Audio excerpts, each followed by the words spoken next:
Assalamualaikum warahmatullahi wabarakatuh. Kita ketemu lagi teman-teman dengan pembahasan praktikum statistik dengan saya Diri Asmarasari dengan NPM 1701010083 dengan tema analisis faktor. Tujuan analisis faktor. Tujuan utama dari analisis faktor adalah mendefinisikan struktur suatu data metrik dan menganalisis struktur saling hubungan atau korelasi antar sejumlah besar variabel atau test score, test item, jawaban kuesioner dengan cara mendefinisikan suatu set kesamaan variabel atau dimensi dan sering disebut dengan faktor komponen. Misalkan kita ingin mengetahui karakteristik suatu warung makan yang akan digemari oleh pelanggan.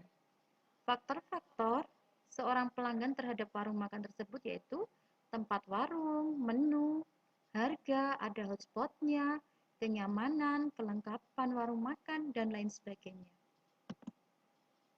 Teknik analisis faktor. Analisis faktor eksploratory atau EFA mengungkap pola yang kompleks dengan melakukan eksplorasi kumpulan data dan pengujian prediksi. Yang kedua, analisis faktor konfirmatori melakukan hipotesis dan menggunakan diagram analisis jalur untuk merepresentasikan variabel dan faktor. Asumsi analisis faktor. Yang pertama, data masing-masing variabel yang diteliti berdistribusi normal. Kedua, nilai Kaiser-Meyer-Olkin Measure of Sampling Adequacy atau KMO MSA lebih besar dari 0,5 dan nilai Bartlett's Test of Sphericity atau C lebih kecil dari 0,05. Yang ketiga, ada hubungan atau korelasi yang kuat antar variabel. Hal ini ditandai dengan nilai anti-image correlation antar variabel lebih besar dari 0,5.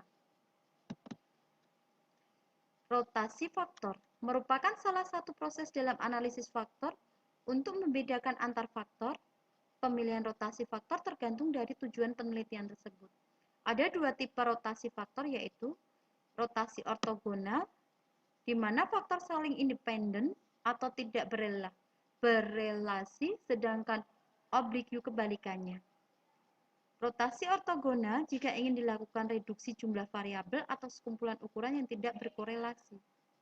Rotasi oblique, rotasi yang biasanya dilakukan pada penelitian yang secara teoritis ingin memperoleh sejumlah faktor atau ingin mengkonstruksi beberapa hal.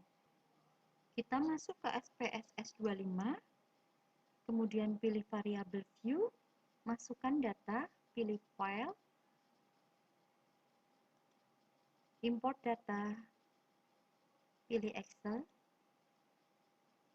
tugas yang kemarin, open, kemudian kita pilih sheet 2, klik OK, kita tunggu sebentar, kemudian untuk measure-nya kita ganti scale.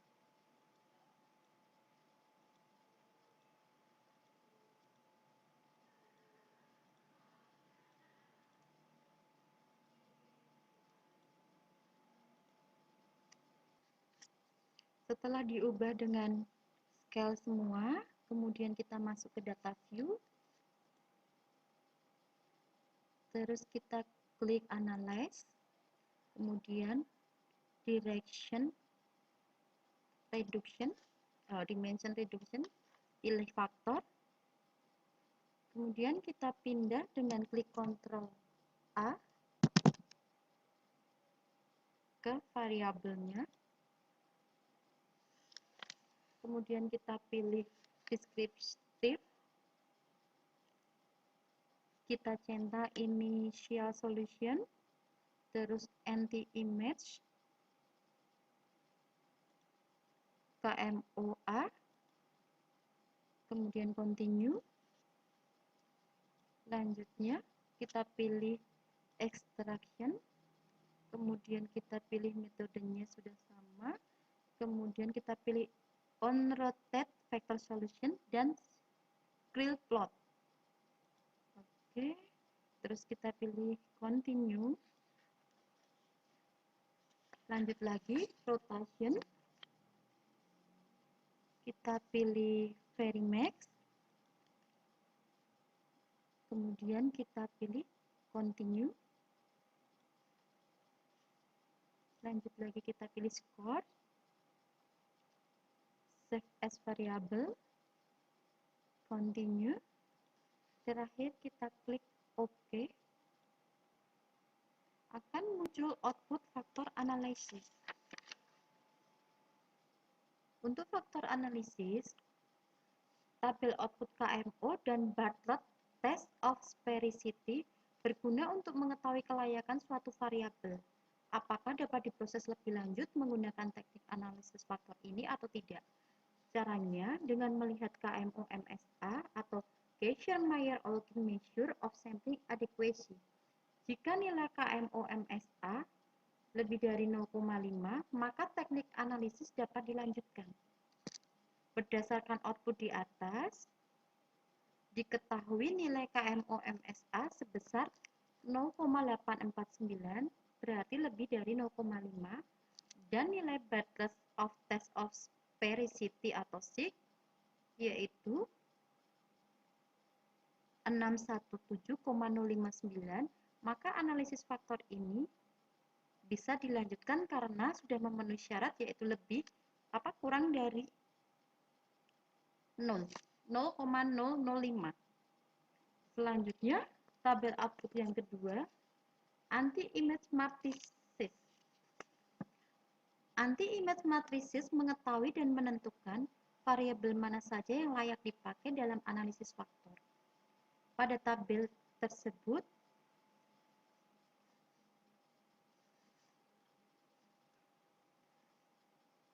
pada tabel di atas terdapat kode huruf A yang artinya tanda untuk Measure of Sampling Adequacy atau MSA. Persyaratan yang harus dipenuhi adalah nilai MSA-nya lebih dari 0,5. Selanjutnya, kita masuk ke tabel Community.